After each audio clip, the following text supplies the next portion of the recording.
Hi, everyone. This is Anish. I'm the CEO of Ruckus. We're an executive recruiting firm. I'm excited to be able to chat with Fabian Seelbach today. I've been lucky to know Fabian for, 6, 7 years, as he's basically scaled his career from being a CMO at Curology all the way to now being the CEO of Mood.com. And it's been exciting working with him on this journey. We were also lucky to place him as a CEO over at Mood.com. So that was really exciting for us to bring someone as talented as him over there. And I want to ask you a few questions about his career and that could basically help educate a variety of people. So number one, Curology was an absolute rocket ship. You took it to 300 million. Mood is obviously in a different category and a different business, but how is Mood.com kind of similar and different to something like Curology? I think the similarities is that, both are in an industry category that hadn't yet matured yet.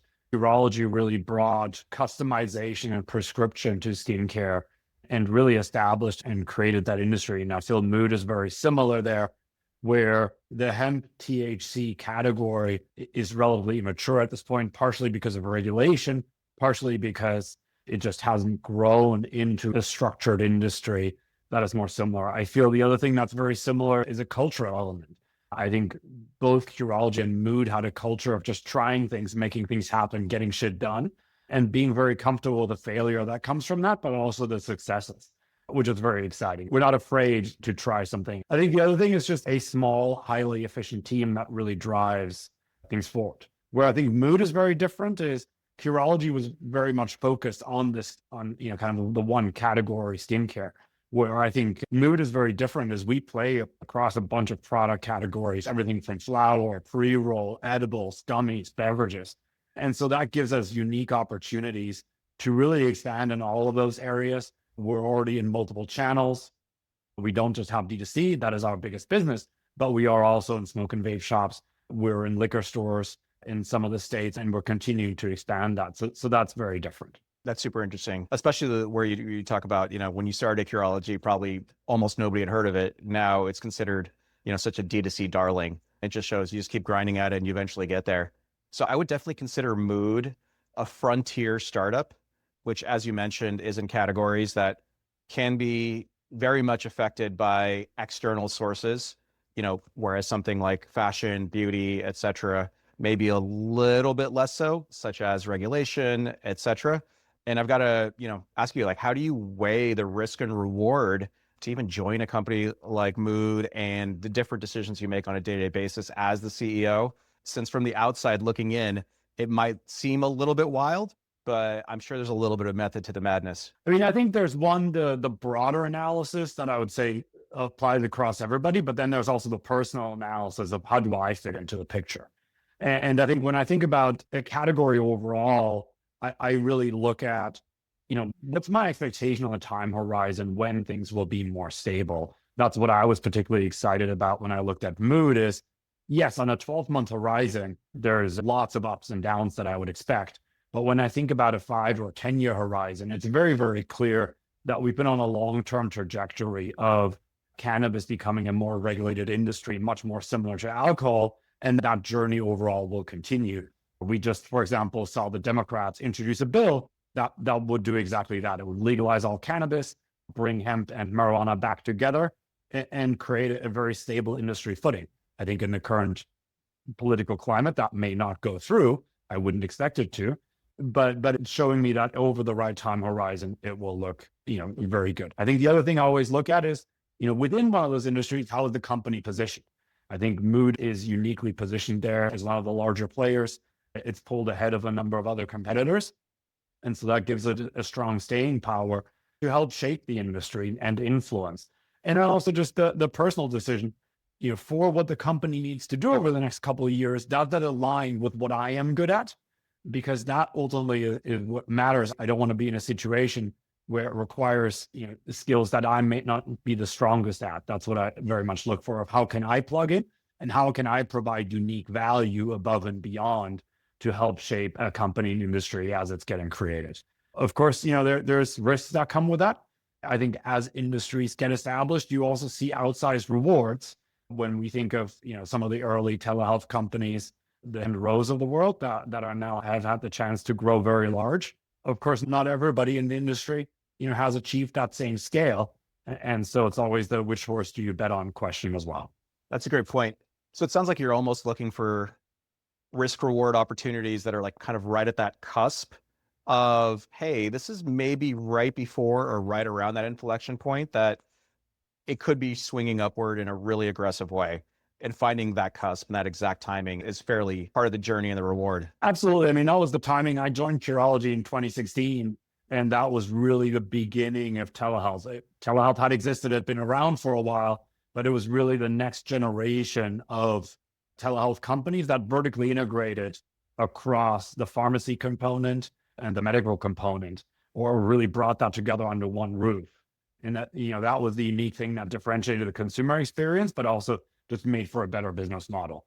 And I think mood is at a similar inflection point here where, yes, in the very, very short term, regulation is tough and will consume a lot of our energy. But if we look over a 2-3 horizon, that could be the game changer that puts the industry on a stable footing and will allow rapid expansion. That's super interesting. So the other part of just finding inflection points is also picking the right categories to join and create, which kind of leads to my next question. You've built new categories within beauty at Curology. Goop had multiple different business categories where you were president as well. How do you, and this actually sounds fairly complex to me, how do you know when a category is ready for explosion?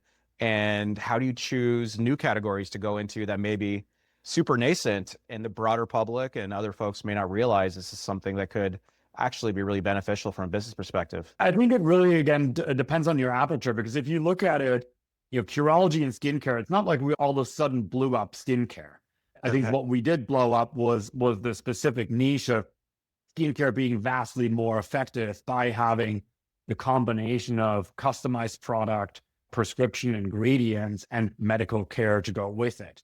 And so I think it's really looking at that category, and does that subcategory have a unique advantage to play that can fully disrupt? When you think about the Olipops, Poppies of the world, they introduced, soda as a whole, I don't think is growing as a market, but organic, more healthy soda is growing incredibly fast. And so it's really, how do you take broad consumer trends, understand where they are, understand how new generations are purchasing or how our overall behaviors are changing, and then reinvent those. Again, food overall isn't growing, but protein enriched foods are growing like crazy. And I think it's finding those opportunities. And I think that's where mood is very interestingly positioned, really at this intersection of improved wellness. We're finding a lot of our consumers are turning to us not purely for the desire to have the intoxicating effect of hemp, but really more for the broader relief and the broader benefits it gives them. One of our most popular products is our sleep gummy that has melatonin as well, because in our society we have so much going on, people are having trouble sleeping, and that's an incredibly effective and powerful product. So again, when I also look to pick the horse, I ultimately look at a company that has a product that is uniquely effective in the market and is vastly better than anything else out there. And I think that's absolutely true for mood and the products we have. And I'm excited about everything we have in the works in terms of our product development to continue to develop more of those things, more of those products, and bring those to market. That's exciting. I'm excited to see what you all put out there in the near future as well. So we've gone through a few times already here that building at the frontier derives a whole lot of unknowns and risk reward. But tell me a little more about the people who are willing to take that kind of risk on and jump right in. Do you think some of the folks working at Mood, yourself included, get a little bit of a thrill from that and being in places that, might be a little bit more thrilling, risky, exciting versus a very, very, very, very safe company and product set? And also, does leadership look different when you're talking to your internal teams? Like, by the way, this is a little bit less safe of a category. Things can happen comparatively to other companies. How do you lead people in those types of situations where obviously other organizations wouldn't have a little bit of that, issue of legal regulation, et cetera? We're composed of a number of, of different types of folks, but I think the common ground is that we all have a higher appetite for risk. I think even within, I would say startup employees already have a much greater appetite for risk than I would say Fortune 10, Fortune 100 employees. That's fair. But even within that, I think the folks that join us are probably on the even more risk forward stance that are quite comfortable with, yes, the regulation may not all be figured out, but it's also been an industry that's now been around for 10, 20, 30 years in various formats on the state level. Of course, hemp is much newer. Hemp is really, the outcome of the 2018 Farm Bill, but the broader industry has been around for a while. And so I think we have folks who've come out of that world, but of course, also a lot of folks who've been in other startups who see the opportunity to build a new category and who've done that before and who've liked that and who very much enjoy that. I think what it means for how we engage and interact, I think we have to be extraordinarily good at running multiple scenarios at the same time. For many of the things that we plan for, there could be multiple outcomes over many months. But then it's also, to a certain extent, just putting that aside and saying, okay, there's day-to-day work to get done. I've still got to make new ads, I've got to upload them, and I've got to traffic them and do that in the most efficient way possible. And that raw craft and skill doesn't really change depending on all the noise that's out there of what we might see from a regulatory perspective. We're still aiming to be the best at doing that and doing that incredibly well. Makes a lot of sense. You're still building a great business. The fundamentals of business don't change. Yeah, makes a lot of sense. Yeah. You got to make great products that people love and let people know about them, and have a great site that they can convert on, and got to charge more for the products than they cost to make. Very simple business. So in your career, and this will be helpful for a lot of the candidates that we talk to who want to grow consistently in every single role throughout their career, you, in the middle of your career, went from management consulting to becoming the GM of International for Lumosity, then went to grow into the CMO at Curology, then went to be the president of Goop, then the CEO of Cometeer, now the CEO of Mood. So each was like a bump up in each of those progressions. What were kind of the shifts that help you do that? And were there new things you had to unlearn and relearn to be good at those jobs that were much broader each time you bumped up? I think what's consistent but also broader is really the view of what's the P&L for the part of the business that I'm responsible for. Even my first role out of management consulting was the lifecycle team at Lumosity, which very much, you have a P&L. I send out a bunch of emails that cost a fair amount of money. And how much in revenue do I generate from sending out those emails? Same again for international, same in most D2C startups like Curology was. On the marketing side, you can very much look at it costs me X to acquire a customer, and I can calculate my LTV. And does that P&L make sense? Of course, on the marketing side, there's a lot of cost that sits outside of the marketing portion of the P&L. But in the end, even within that can look different. I think what, of course, has meaningfully changed is just the responsibility across the various functional areas. When you're the direct manager of a team of a couple folks, and that's really the entire scope, you can be a lot more hands-on and engaged day to day. In the president CEO role, it's typically I'm managing managers of managers or managers that have their individual team members. And that's a very different engagement style, really around, yes, I still love the individual engagement and really helping people develop and helping people get better in their roles. That doesn't change, but how is different, because now it's not about, okay, let's jointly figure out how we send better emails. It is more about, okay, how do you as a leader better lead your team? How do you allocate their time better? How do we make better decisions? And those types of elements. At the same time, in a startup, you can't be above any of the day-to-day.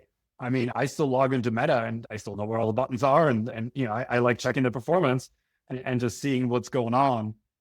And I'm not afraid to do that. That's, I think, what I enjoy about being in these mid-sized companies that are at, the tens or hundreds of millions of dollars versus being in a Fortune 10, where that would be impossible for a CEO to do.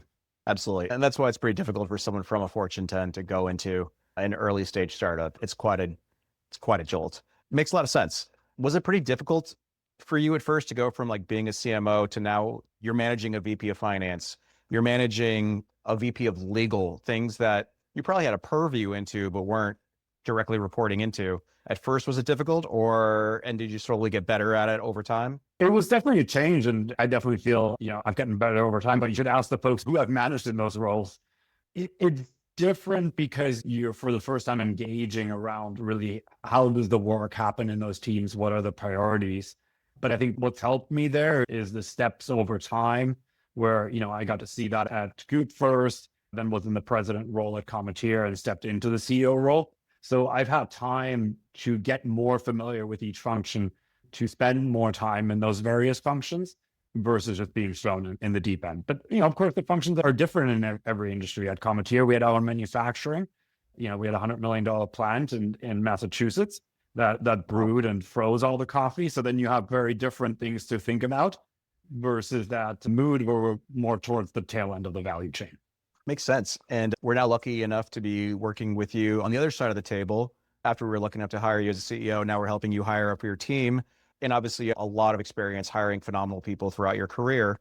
While you're building a team, what are some core things that you're sort of looking for in terms of people you'd like to hire? I think the number one thing I ultimately asked myself, is this person good enough to replace me one day? Do they have all the right ingredients?